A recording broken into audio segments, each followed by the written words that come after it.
Salam, selamat bertemu kembali Bapak Ibu Saudara Saudariku yang terkasih dalam Kristus yang dikasihi Tuhan Yesus. Dalam channel Langsung Sitorus yang kali ini kita gunakan untuk merenungkan apa yang menjadi evangelium pada tanggal 10 November tahun 2024, perayaan Hari Pahlawan Nasional yang kita sebut juga minggu ke-24 setelah Trinitas. Mudah-mudahan pertemuan kita ini diberkati oleh Tuhan dan kita diberkati semua, dan persaudaraan, persahabatan kita semakin kental. Mari kita saling membangun dalam iman. Berikanlah komentar yang membangun dalam memperdalam firman ini. Dan bagi yang sudah mensubscribe, saya ucapkan terima kasih. Tuhan memberkati Bapak Ibu Saudaraku. Dan yang belum subscribe, jangan lupa subscribe dan like-nya, sehingga persahabatan kita bisa berjalan lama. Semuanya demi kemuliaan Tuhan. Sebarkan video kita ini dan tuntun mereka juga untuk semakin memperdalamnya. Untuk memulai perenungan kita, marilah kita terima penyertaan dari Tuhan kita Yesus Kristus. Kasih karunia dari Tuhan kita Yesus Kristus, kasih setia Allah Bapa, dan persekutuan Roh Kudus kiranya menyertai dan memberkati kita semuanya. Amin. Firman yang akan kita renungkan Bapak Ibu Saudaraku yang terkasih ditentukan dari 1 Raja-Raja 17 ayat 7 sampai 16. Kita baca. Itu bagian daripada perikop yang diberi judul Elia dan Janda di Sarpat. Ayat 7 sampai ayat 16 itu menceritakan tentang bagaimana Elia bisa hidup bersama dengan janda yang di Sarpat itu. Kita baca ayat 7 sampai 16. Tetapi sesudah beberapa waktu, sungai itu menjadi kering, sebab hujan tiada turun di negeri itu. Maka datanglah firman Tuhan kepada Elia, bersiaplah, pergi ke Sarpat yang termasuk wilayah Sidon, dan diamlah di sana. Ketahuilah, aku telah memerintahkan seorang janda untuk memberi engkau makan. Sesudah itu ia bersiap lalu pergi ke Sarpat. Setelah ia sampai ke pintu gerbang kota itu, tampaklah di sana seorang janda sedang mengumpulkan kayu api. Ia berseru kepada perempuan itu, katanya, "Cobalah ambil bagiku sedikit air dalam kendi supaya aku minum." Ketika perempuan itu pergi mengambilnya, ia berseru lagi, "Cobalah ambil juga bagiku sepotong roti." Perempuan itu menjawab, "Demi Tuhan Allahmu yang hidup, sesungguhnya tidak ada roti padaku sedikit pun, kecuali segenggam tepung dalam tempayan dan sedikit minyak dalam buli-buli. Dan sekarang aku sedang mengumpulkan 2-3 potong kayu api, kemudian aku mau pulang dan mengolahnya bagiku dan bagi anakku, dan setelah kami memakannya, maka kami akan mati." Tetapi Elia berkata kepadanya, "Janganlah takut, pulanglah, buatlah seperti yang kau katakan. Tetapi buatlah lebih dahulu bagiku sepotong roti bundar kecil daripadanya, dan bawalah kepadaku. Kemudian barulah kau buat bagimu dan bagi anakmu. Sebab beginilah firman Tuhan, Allah Israel, tepung dalam tempayan itu tidak akan habis, dan minyak dalam buli-buli itu pun tidak akan berkurang sampai pada waktu Tuhan memberi hujan ke atas muka bumi. Lalu pergilah perempuan itu dan berbuat seperti yang dikatakan Elia. Maka perempuan itu dan dia serta anak perempuan itu mendapat makan beberapa waktu lamanya. Tepung dalam tempayan itu tidak habis, dan minyak dalam budi-budi itu tidak berkurang, seperti firman Tuhan yang diucapkannya dengan perantaraan Elia.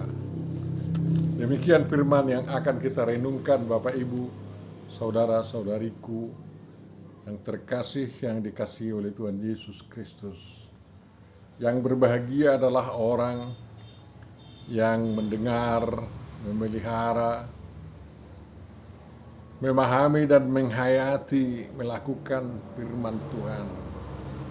Amin. Dalam almanak kita diusulkan tema perenungan kita, memberi dari kekurangan. Untuk memulai perenungan kita, mari kita berdoa. Tuhan Bapa Sorgawi, terima kasih atas kesempatan untuk merenungkan firman-Mu, sehingga kami dapat bekal rohani yang luar biasa daripada-Mu, dan kami semakin yakin untuk menjalani hari-hari kehidupan kami, karena Engkau mempedulikan kami dalam segala kekurangan kami. Tuhan, tuntun kami untuk mematuhi firman-Mu, karena firman-Mu itu adalah kehidupan. Dalam Yesus Kristus kami memohon dan kabulkan doa kami. Amin. Bapak Ibu saudaraku yang terkasih, Eliyahu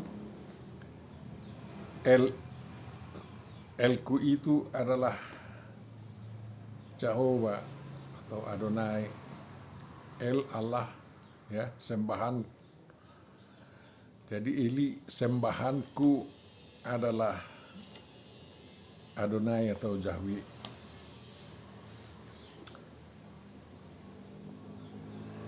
Elia itu termasuk seorang nabi yang dikatakan nabi-nabi terdahulu dalam ilmu teologi Perjanjian Lama,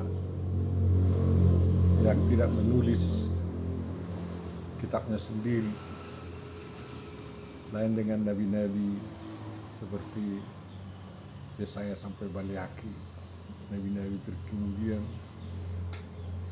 dan diantaranya ada nabi-nabi besar dan ada nabi-nabi kecil. Elisa adalah nabi besar yang sebenarnya bekerja untuk Tuhan. Dan kita ketahui, baik dalam Perjanjian Baru, Elia dan Musa menjadi teman Tuhan Yesus di atas bukit itu sewaktu mereka menampakkan diri dalam tubuh kemuliaan. Jadi Musa itu adalah yang menerima firman Tuhan dan didokumenkan dalam kitab-kitab Taurat, dan Elia di masa raja-raja adalah nabi Tuhan yang menegakkan firman Tuhan atau Taurat Tuhan yang diterima dan diberikan oleh Musa kepada bangsa Israel. Jadi kedua-duanya merupakan nabi-nabi utama yang luar biasa dalam rangka menegakkan hukum-hukum kehidupan dari Tuhan kita, Jehovah Elohim, yang kita kenal dalam Yesus Kristus dan bergaul dengan kita dalam Roh Kudus. Sudah banyak sekali pengalaman Elia sebelum perikop kita ini, dan banyak juga cerita tentang Elia yang berhadapan dengan Raja Ahab. Ahab itu sebenarnya adalah artinya kasih, ya, Tapi ternyata Ahab yang memerintah di Israel Utara, kerajaan Samaria, dan menikahi Izebel, kasihnya jatuh kepada Izebel dan tidak kepada Tuhan. Namanya berlaku kepada Izebel, yaitu perilakunya mengasihi Izebel, dan Ahab itu menjadi seperti lembu dicucuk hidung dan dirantai, disungil-sungili kata orang Batak, sehingga selalu mematuhi apa keinginan Izebel, putri Sidon itu, penyembah dewa Baal itu, dan yang sangat mengembangkan agama Baalisme di tengah-tengah kerajaan Israel Utara. Dan ternyata rakyat pun jadi sesat bikinnya. Ya tentu saja dalam rangka usaha Izebel memajukan Baalisme di negeri Israel, dia memburu para pengikut agama Jehovah, agama Yahweh yang percaya kepada Tuhan pencipta langit itu. Dan ternyata memang Elia menghindar dari kejaran Izebel yang disetujui oleh Ahab. Itulah susahnya kalau memang istri yang tidak percaya kepada Tuhan kawin kepada raja yang seharusnya percaya kepada Tuhan. Kalau permaisuri lebih kuat pengaruhnya, lalu raja tunduk kepada apa keinginan raja, susahlah negeri. Sama seperti Herodes yang tunduk kepada permintaan istrinya untuk kepala Yohanes, kan kayak gitu, melalui putrinya yang menarik. Akhirnya Yohanes membaptis di penggal. Pada waktu Ahab memerintah, ya Elia sudah berpikir hanya tinggal dia sendirilah yang tersisa dari nabi-nabi Tuhan, nabi-nabi Adonai, nabi-nabi Yahweh, sehingga dia bersembunyi. Namun Tuhan menegurnya, ya. Mengapa harus bersembunyi? Dia diperintahkan untuk bertemu dengan Ahab, memberitahu bahwa tidak akan datang hujan lagi sampai sebelum Elia mengatakan datang hujan. Dan dalam Alkitab dikatakan itu 3,5 tahun. Jadi Tuhan mengembargo hujan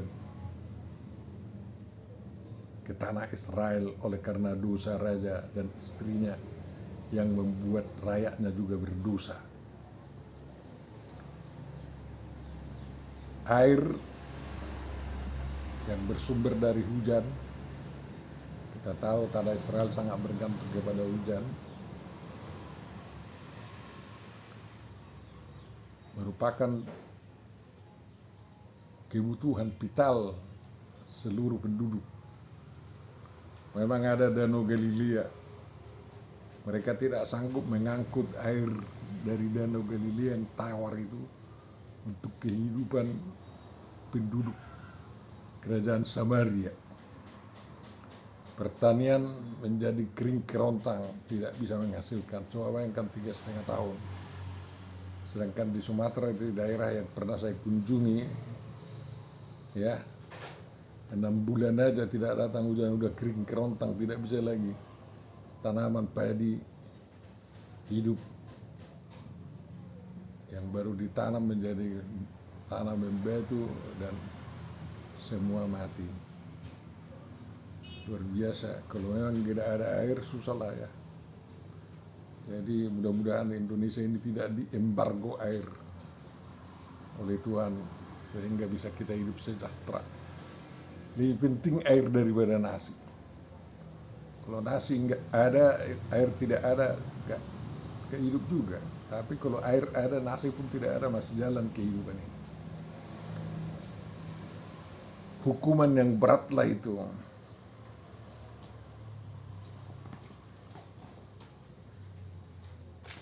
Ya, Ahab tidak bisa berkomentar apa-apa, tapi Izebel setelah diberitahu Ahab kata-kata Elia itu semakin ganas dan memutuskan untuk memburu Elia untuk ditangkap dan dihukum mati. Namun Tuhan melindungi nabinya. Dia katakan, kau pergilah ke sungai Kerit di seberang sungai Yordan sebelah timur. Waktu itu daerah itu tidak menjadi daerah Israel Utara, sehingga dia bisa aman di sana. Tapi ke sana juga imbas kekurangan air datang. Ya. Dikatakan Tuhan memerintahkan burung gagak ya untuk mensuplai makanan, roti dan daging, air ada. Mana burung gagak mendapat roti dan daging, tentu saja menurut dugaan saya karena burung gagak ini pintar-pintar, walaupun dia pemakan bangkai juga, tapi dia tidak mau menyerahkan bangkai, daging bangkai kepada Elia.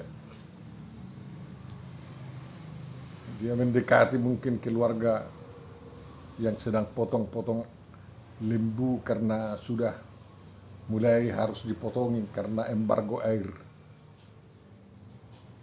Dan dia mendekati, burung gagak ini mendekati rumah-rumah pembuat roti. Dan diambilnya satu ketul tiap pagi, tiap sore. Diambilnya juga daging itu, entah 1 ons yang bisa dibawa kan. Tak mungkinlah burung gagak membawa 1 kilo. Tapi tiap pagi dan tiap sore dia berhasil meminta dengan hormat ya makanan, roti dan daging untuk dibawa kepada Elia tanpa sepengetahuan daripada orang-orang yang dari mana bersumber roti dan daging itu. Soalnya Tuhan mengatur semua ya agar burung gagak itu juga dikasih orang, dikasih roti dan daging kan. Jadi tapi karena sudah 3,5 tahun atau hampir bertahun tidak datang hujan, sungai Kerit pun kering. Tapi Elia harus diselamatkan juga. Sehingga Tuhan menyuruh Elia berjalan dari seberang sungai Yordan ke Sarpat dekat Sidon 160 km jauhnya ke utara. Coba bayangkan itu. Tentu saja dia menghindari ibu kota Samaria agar tidak ditangkap oleh Ahab. Karena memang harus dilewati itu ya. Dari seberang sungai Yordan dia berjalan kaki menepi danau Galilea, terus dalam terus lewat kota Samaria, naik lagi ke Sidon, ke perbatasan Syria kan kayak gitu. Di daerah Fenisia, di daerah yang tidak juga masuk bagian negara Israel Utara. Jadi Raja Ahab tidak punya hak untuk memburu Elia ke sana. Juga diberitahu bahwa Tuhan yang memerintah dan dari Sarpat itu untuk memeliharanya. Tentu saja jalan kaki sudah sangat capek ya, sudah mungkin 4 hari jalan kaki atau 1 minggu baru tiba di Sarpat.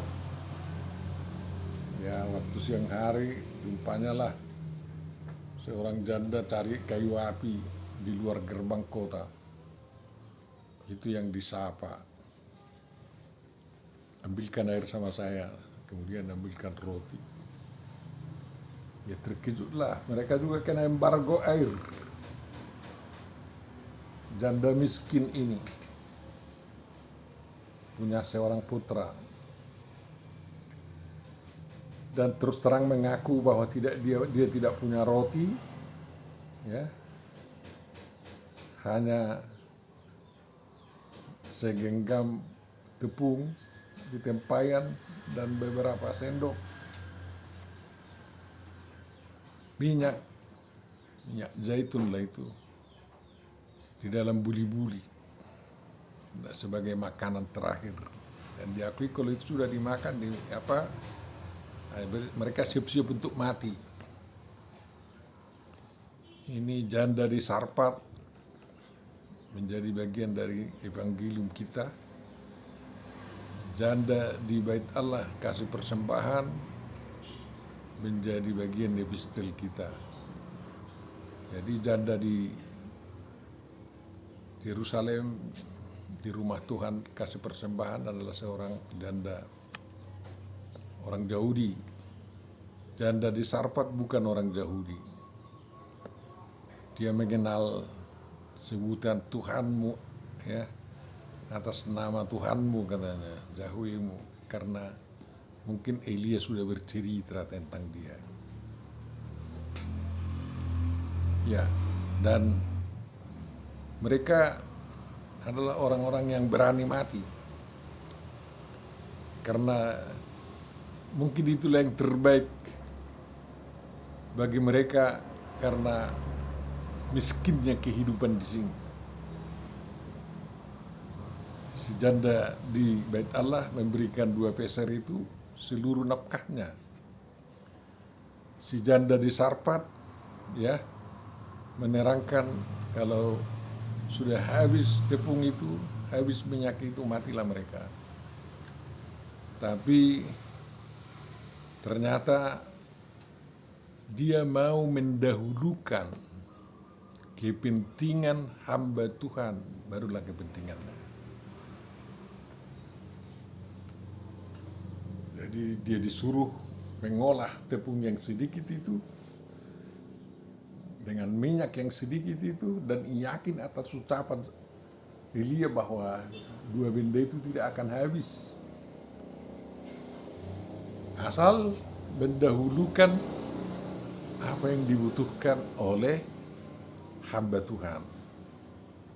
Dan itu dilakukan. Ternyata memang setelah disediakan bagi Elia dan perempuan itu menyuguhkannya kepada Elia, yang saya yakin sudah di rumah perempuan Sarpat itu, janda Sarpat itu, tidak di gerbang kota lagi,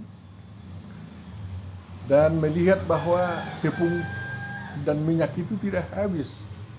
Setelah Elia menikmati yang disediakan janda Sarpat tersebut, dia bisa kembali lagi mengolah untuk dia dan anaknya. Ada lagi yang diolah, yang ternyata kehidupan mereka, hidup mereka tidak mati walaupun sudah lebih dulu dihabiskan demi kepentingan hamba Tuhan. Ada lagi gantinya datang. Itulah yang benar-benar merupakan mujizat. Mana itu bisa terjadi? Ya hanya dengan anugerah Tuhan. Lain dari itu tidak bisa kita katakan ada yang ngantar lagi, entah siapa. Dari itu kita belajar bahwa siapapun orangnya, entah itu orang Yahudi yang beragama Yahudi atau yang tidak beragama Yahudi, yang Kristen yang tidak beragama Kristen, kalau mendahulukan kepentingan hamba Tuhan, dia tidak akan kekurangan apa-apa di waktu-waktu selanjutnya. Mau mendahulukan kepentingan kebutuhan hamba Tuhan karena percaya bahwa Tuhan akan menambahkan lagi, membuat ada lagi yang akan diolah untuk menopang kehidupan hamba Tuhan dan menopang kehidupan orang miskin atau orang yang sudah ketiadaan itu. Itu pertarungan iman, mau percaya atau enggak. Ya. Waktu Perang Dunia Kedua, setelah Jerman dibom, tidak ada lagi makanan. Ya. Bagaimana makan katanya? Datanglah tentara Amerika mendrop tepung-tepung, ya, untuk diolah menjadi roti, dan semua perempuan-perempuan yang sudah menjanda karena suaminya mati di perang dan ditawan ya, dikerahkan untuk membuat roti sehingga ada roti tidak putus. Itu pekerjaan yang dilakukan oleh manusia, tetapi di Sarpat pekerjaan yang dilakukan oleh Tuhan demi menopang kehidupan hingga terwujud apa yang dijanjikan oleh Tuhan, bahwa hujan tidak akan datang kalau tidak hamba Tuhan yang memberitahunya datang, sehingga kehidupan bermekaran lagi. Jadi masa selang waktu yang perjuangan itu antara orang-orang hamba Tuhan dengan orang yang bersamanya harus berjuang habis-habisan dengan iman yang teguh. Walaupun sudah merasa perbekalan mau habis, mereka tidak menjadi putus asa, tetapi terus masih berkarya karena yakin Tuhan akan menyediakan. Ya, Tuhan kita itu kan Jehovah itu El Roi. Jehovah itu adalah Jehovah Jireh, yang memperhatikan, yang melihat perjuangan para hambanya dan orang-orang yang mau bersama dengan hambanya itu untuk terus menopang kehidupan yang baik di dunia ini di dalam segala keterbatasan. Itulah persembahan yang luar biasa dari orang-orang yang mengenal Jehovah Elohim dan juga Yeshua Mashiach dan Ruach Kudus, yang juga berlaku sampai sekarang. Jadi kalau kita berkekurangan, yang kita perlu yakinkan apakah memang yang sangat sedikit yang kita punya sekarang akan diganti oleh Tuhan lagi kalau kita habiskan hari ini. Ya, tapi jangan konyol di situ. Gimana caranya? Tempayan itu tetap menjadi tempat tepung. Artinya setelah dihabiskan untuk disediakan sama Elia, janda Sarpat ini tidak membuang tempayan itu, tetapi meletakkannya di sana, terbuka di sana, ya, agar ada juga tempat tepung yang akan diberikan oleh Tuhan. Dan juga buli-buli tempat minyak itu walaupun sudah isinya dipakai untuk menyediakan roti bagi hamba Tuhan, tidak dibuang ke tempat sampah, tetapi diletakkan di situ dengan keyakinan bahwa seperti janji Tuhan, buli-buli itu akan berisi minyak lagi yang bisa mereka gunakan untuk menopang kehidupan mereka berikutnya bersama Tuhan. Dan itu terjadi. Dan kalau kita renungkan dari situ harus begitu ya. Kalau memang perusahaan kita sudah mulai habis modal, jangan perusahaan ini terus ditutup, dihancurkan, dimusnahkan, jangan. Ya sudah habislah, hanya modal terakhir habis katanya, dihancurkan perusahaan itu. Jangan. Tetapi harus dipikirkan bagaimana bisa itu diisi lagi oleh Tuhan dengan kerjasama bersama dengan hamba Tuhan dan juga dengan usaha yang memiliki usaha itu sendiri. Jadi Tuhan akan memberkatinya dalam perjuangan begitu.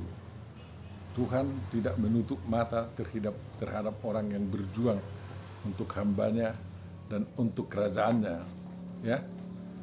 Walaupun seorang wanita yang bukan orang Yahudi, dia mau tunduk kepada apa yang dikatakan oleh Elia. Perempuan itu tidak mengatakan, tidak tahu-tahulah kau, aku kenal kau, enggak begitu. Tapi mereka kerjasama. Itu dalam rangka mengamankan rencana Tuhan yang akan terjadi di kemudian hari, rencana yang baik tentu saja. Demikian dalam kehidupan kita sering terjadi begitu, ya. Sehingga tidak ada alasan kita untuk berputus asa, tidak ada alasan untuk tidak berkarya untuk Tuhan dan untuk hamba Tuhan dan untuk kerajaan Tuhan. Tetapi kita terus berkarya, dan di dalam berkarya itulah kita dilimpahi berkat dan pemberian Tuhan. Karena apa? Yesus telah berjanji, carilah dahulu kerajaan Allah dan kebenarannya, sehingga segala sesuatunya akan ditambahkan kepadamu. Kan kayak gitu. Matius 6:33. Dan keyakinan yang begitu masih berlaku sampai sekarang. Mudah-mudahan Tuhan mendengarkan perjuangan kita, memperhatikan, karena Tuhan kita itu Allah El Roi, Jehovah Jireh, Tuhan yang memperhatikan kehidupan kita dan memberkati kita. Amin. Terima kasih Bapak atas renungan yang Kau berikan kepada kami melalui hamba-Mu yang kurang pandai ini. Mudah-mudahan itu bisa mengetuk hati kami dan semakin memperkuat iman percaya kami untuk berkarya di dalam kerajaan-Mu. Semiskin apapun kami Tuhan, kami akan terus memikirkan bagaimana agar hamba-hamba-Mu dapat bekerja aman dari niat-niat jahat daripada dunia ini, sampai janji-Mu dipenuhi bahwa kami kelak akan menikmati hidup surgawi yang luar biasa kebahagiaannya di dalam kerajaan-Mu. Terima kasih Bapa atas kesehatan yang Kau berikan kepada kami, dan kiranya saudara-saudara kami yang sedang sakit sekarang, entah di rumah sakit, entah di rumahnya, Tuhan berkati obat yang digunakannya, berkati imannya yang kuat, dan sembuhkanlah penyakit perangkit mereka, pulihkan mereka sehat kembali, dan bisa bersuka cita untuk memuji, memuliakan nama-Mu. Dalam Yesus Kristus kabulkan doa kami. Amin.